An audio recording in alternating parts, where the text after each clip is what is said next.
Happy Sunday.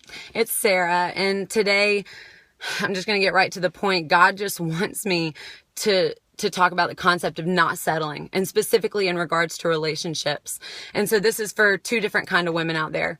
There's one woman who I want not to settle because you are waiting. You feel like you're in a waiting room, just waiting on a relationship to happen, waiting for a man to come and want you, waiting for someone to sweep you off your feet, waiting for someone to find you attractive or to think you're worthwhile, who you actually are interested in. You feel like you're in this waiting room because you've put this pedestal up and this idol up that says that marriage is the ultimate goal, that if you're not in a relationship, or if you don't have a ring on, or if you don't have kids, that something's wrong with you, that you're not wanted, you're not beautiful, that what's wrong with you if you can't have that. So that's one group of women that I want to talk about, the ones that feel that they're in this purgatory or this waiting room, waiting for their life to really start, waiting for marriage, for life to really start, and for their purpose to really be fulfilled. And the other group of women that I want to talk to are the ones who are in relationships right now where they're settling. I'm not talking marriage. That's different principles, different rules. You're bound spiritually there. I'm talking relationships outside of the bonds of marriage, and you're settling and you know it. And some of you are settling and you don't know it, or you know it and you've just tried pushing it out of your head just so that you can just go for that goal. I'm talking to you too. And I just ask you and beg you to recognize your worth.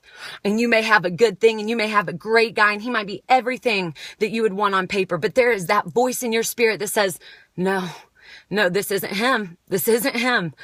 But there's that voice in your flesh that says, but he's good enough for now. He makes me feel wanted. He makes me feel validated. He makes me feel loved. And I don't want to not have that anymore. I don't want to be lonely or have to actually depend on God to tell me how amazing I am. I need this person here or else. And then when the Mr. Right really does come along, I'll just drop this guy and pick him up. Or maybe I'll settle permanently and marry this guy who if I really were listening to my spirit, God says, I have more for you.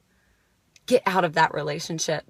Don't waste one more second in a relationship, even a good relationship that you know in your heart of hearts is not the best God has for you. Don't waste one more second in a relationship that God has said point blank to you that isn't going to last, that isn't going to be everything that you would need to fulfill the calling he has for you. So whether you're my girl in my waiting room, who just, that's your whole purpose in life. You'll go to work and you'll do your job and you'll have your friends, but deep down there's just this hunger in you that says, if you're not in a relationship, then something's wrong with you. I declare in the name of Jesus that nothing is wrong with you. I declare in the name of Jesus that you are perfectly, fearfully, and wonderfully made, and that you have such a massive calling on your life right now where you are. Not when you're a mommy, not when you're a wife, right now. And I beg you in the name of Jesus to figure out what that is, and not to waste one more second of your precious life in a waiting room that God has not called you to sit in. God never calls you just to sit. Ever.